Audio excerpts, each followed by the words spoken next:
വഴി മനസ്സിലായില്ലേ?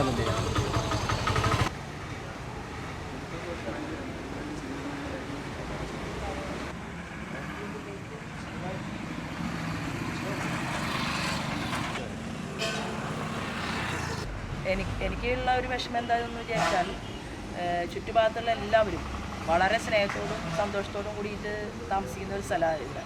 ഒരു തരത്തിലുള്ള പ്രശ്നങ്ങളും ഇവിടെ ഇല്ല. ഒരു രാഷ്ട്രീയമായിട്ടുള്ള എതിരഭിപ്രായം പോലും ഇല്ലാതെ ഒരൊറ്റ എന്താ പറയുക, എല്ലാ കാര്യങ്ങളിലും ഇടപഴകി ജീവിക്കുന്ന ആളുകളുള്ള ഒരു ഏരിയ. അപ്പോൾ മാത്രമല്ല, ഇത് നമ്മുടെ കളക്ട്രേറ്റിനോട് ചേർന്നിട്ട് തന്നെയുള്ള ഒരു സ്ഥലമാണ്.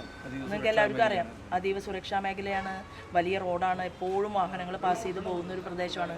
ഇവിടുന്ന് കയറി കഴിഞ്ഞാൽ പിന്നീട് ഇടത്തോട്ട് തിരിഞ്ഞാൽ മദർ ഹോസ്പിറ്റൽ ആ വലിയ വഴിയിലേക്ക് എത്തും. റൈറ്റ് പോയി കഴിഞ്ഞാൽ ഏങ്ങണ്ടിയൂർ, അങ്ങനെ അത്രയും വലിയ റോഡുകളുള്ള ഒരു സ്ഥലം, പോലീസിൻ്റെ പ്രത്യേക നിരീക്ഷണമുള്ള ഒരു പ്രദേശം. അങ്ങനെയുള്ള ഒരു സ്ഥലത്ത് രാത്രി ഒരു 10:43 ആ സമയത്ത് ഇങ്ങനെ എല്ലാവരും, അതായത് തീർച്ചയായിട്ടും ആ 2 വീട്ടുകാരും ഏതാണ്ട് ഉറങ്ങാൻ കിടന്നിട്ടുള്ള ഒരു സമയമാണ്. അപ്പോൾ ഞാൻ ഇന്നലെ ഭീകര ആക്രമണത്തിൽ കൊല ചെയ്യപ്പെട്ടിട്ടുള്ള രാമേന്ദ്രേട്ടൻ്റെ ഭൗതിക ശരീരത്തിൽ പുഷ്പാർച്ചന നടത്താൻ പോയിട്ട് ഞാനൊരു 8 മണിയോടുകൂടി ഞാൻ തിരിച്ചെത്തി. പക്ഷെ നമ്മുടെ കാറ് പുറത്തേക്ക് പോയിട്ടുണ്ടായിരുന്നു.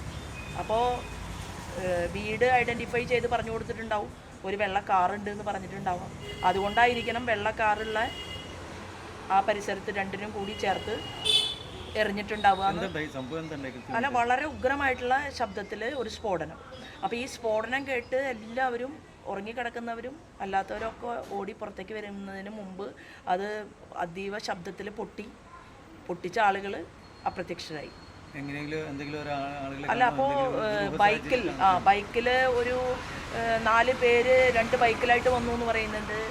3ഉം 4ഉം ബൈക്കുകൾ റോഡിലുണ്ടായിരുന്നു എന്ന് പറയുന്നുണ്ട്. അതുപോലെ തന്നെ ഇവിടെ ഒരു കാറ്, അതിനടുത്ത് ഒരു അരമണിക്കൂർ സമയത്തോളം ഒരു 4-5 പേര് ചുറ്റിപ്പറ്റി നിൽക്കുന്നുണ്ടായിരുന്നു. ഇതൊക്കെ പിന്നീട് സംഭവം കഴിയുമ്പോഴാണല്ലോ ജനങ്ങൾ പറയുക.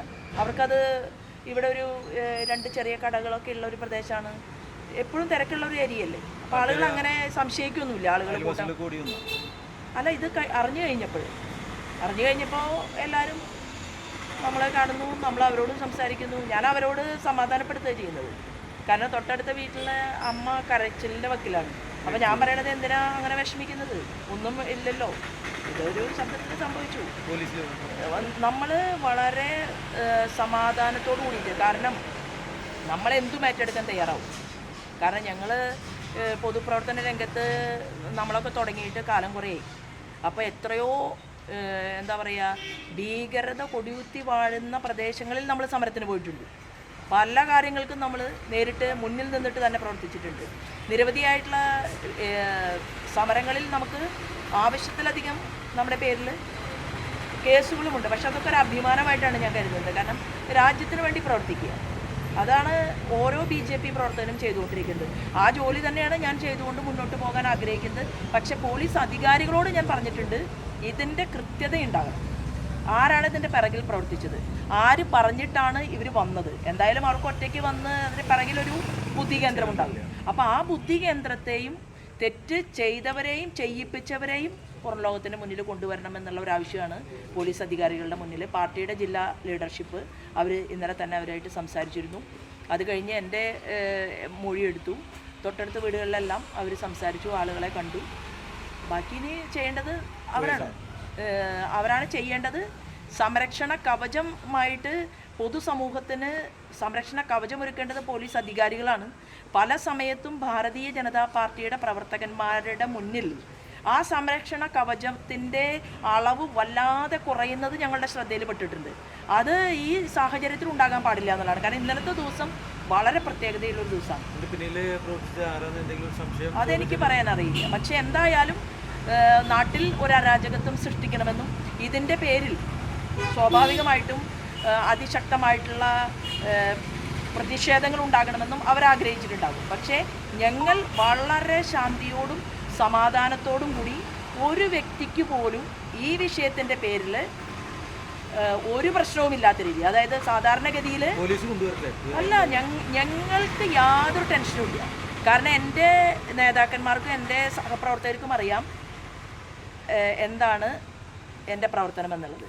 ഇതുകൊണ്ട് തളരുന്ന ഒരാളല്ല എന്നും അവർക്കറിയാം. പിന്നെ എനിക്ക് ഇത്രയും സഹോദരന്മാരും സഹോദരിമാരും ഒക്കെ ഉള്ള ഈ നാട്ടിൽ പൊതുജനങ്ങൾ ഉൾപ്പെടെ ഇത്രയും സപ്പോർട്ട് ചെയ്യുന്ന നമ്മുടെ കേരളത്തിൽ ഞാൻ എന്തിനാ പേടിക്കേണ്ടത്? എനിക്ക് അങ്ങനെ ഒരു ഭയപ്പാടും ഇല്ല. അപ്പോൾ പോലീസ് കണ്ടുപിടിക്കണം. കണ്ടുപിടിക്കാതിരിക്കുമ്പോഴാണ് ബാക്കി ഞങ്ങളുടെ സ്റ്റേറ്റ്മെൻറ്റുകളുടെ ആവശ്യമുള്ളൂ.